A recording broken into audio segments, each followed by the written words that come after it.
Hi everyone, and welcome to the video lecture, Trace Evidence Collection. Let's get started.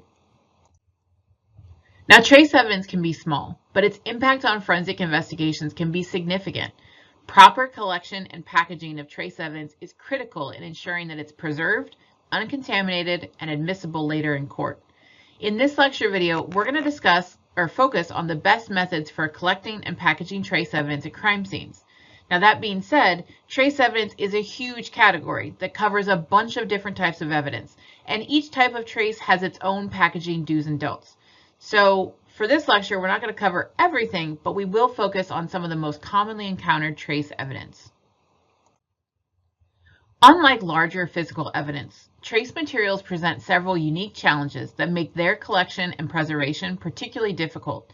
Because trace evidence consists of microscopic or small particles, crime scene investigators must be meticulous in their collection techniques to ensure that the evidence is not lost, degraded, or contaminated.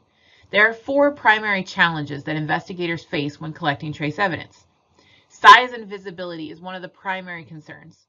Most forms of trace evidence are invisible to the naked eye and may require specialized lighting, magnification, or even chemical enhancement in order to be located. Without proper detection methods, crucial trace evidence can be overlooked entirely. Now, second, because of its small size, trace evidence is highly susceptible to being disturbed, displaced, or even lost due to environmental factors or human activity at the scene. Something as simple as walking through a crime scene or opening a door at the crime scene can cause lightweight fibers, hairs, and dust to shift and be inadvertently removed. Trace evidence is also particularly vulnerable to contamination, meaning that foreign materials can mix with the original evidence and alter your forensic results. Investigators can accidentally transfer trace from one sample to another if tools or gloves are not properly sterilized between evidence items.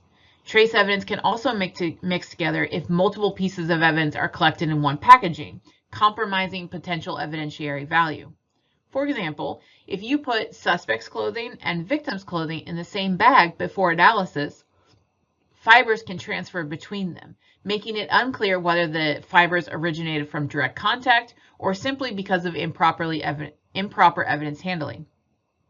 This is why forensic protocols require each item to be packaged separately and sealed properly.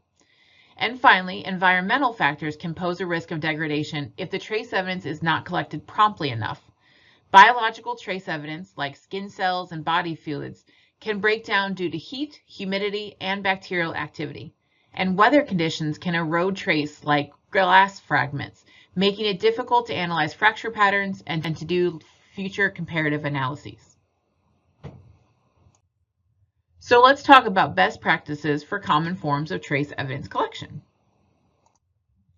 Hair and fibers are one of the most commonly collected trace evidence from crime scenes because they're often transferred through direct contact between individuals, clothing, or objects.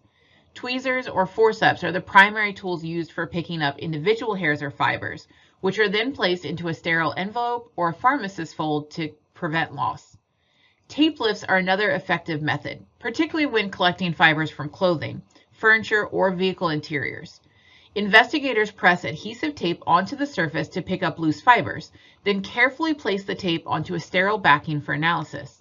Now, one caution about this with tape lifts is that you must be careful to identify what area each tape lift was collected from, particularly with larger items where the location of contact may play a vital role. For example, trace evidence that is recovered from the driver's seat of a suspect's vehicle Trace evidence that's collected from the driver's seat of a suspect's vehicle could indicate direct contact with the victim, whereas trace fibers found on the exterior door handle might simply be a result of secondary transfer.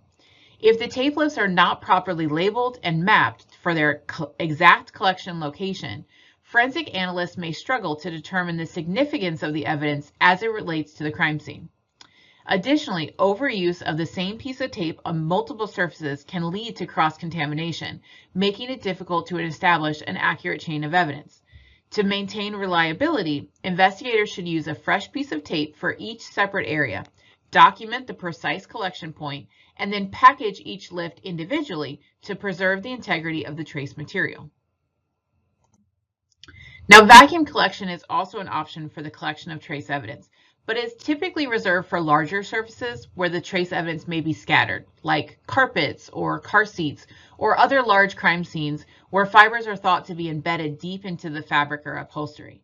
Now, the problem is that vacuums consume a lot of trace evidence, including a lot of extraneous, unnecessary trace evidence.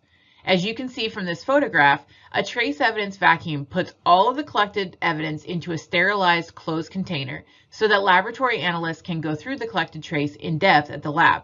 However, because of the amount of extra trace this provides and the challenge this creates in terms of locating actual relevant evidence, often crime scene vacuums are used pretty sparingly and only under certain conditions.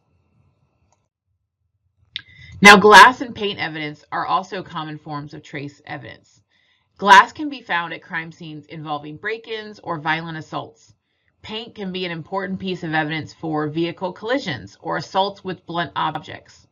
When collecting glass fragments, investigators will use tweezers to carefully pick up larger pieces, placing them in rigid containers or jars so that they prevent further breakage. Small fragments are collected using a scraper or forceps, especially when embedded into a surface. If paint transfer occurs, like a hidden run or a forced entry, investigators should collect both the transferred paint found on the suspect's vehicle or clothing and the original paint from the damaged object or car. Both samples are typically collected by scraping into an evidence container for later chemical comparison. However, if the sample is large enough, investigators can cut away or peel away full sections of the transferred paint rather than scraping. And they can do that in order to protect any layering pattern evidence that may be present in the paint samples. The final types of trace evidence I want to discuss are soil and dust. Soil can be an important piece of associative evidence because soil varies greatly from location to location. This quality allows soil evidence to help link a suspect to a crime scene by comparing samples from shoes, clothing, vehicles, or outdoor environments. When collecting soil from crime scene, investigators must ensure that the layers remain intact to preserve any potential patterns left by footwear or tire tracks. Using a clean spatula or spoon, forensic teams collect soil samples in layers, placing each layer into a separate sterile container in order to maintain the original order of the soil. If the soil is wet, the soil must be air dried before packaging in order to prevent microbial degradation. Soil analysis also requires control samples to help identify the origin of the soil, so analysts must collect soil samples from suspected areas of origin so that they can visually compare the evidence microscopically. In cases where dust is the key trace evidence, like burglary cases where dust patterns may be disrupted, investigators can use tape lifts or vacuum collection to retrieve samples without disturbing the scene. Before I conclude this video lecture, I do want to reiterate the importance of packaging properly.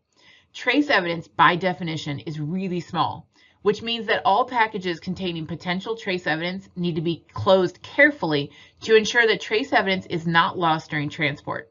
Consider this envelope here, which I've shown you before. The package appears to have a pretty decent seal on all but the tiniest of the corner edge, but even that small opening was large enough to lose what appears to be some glass trace evidence.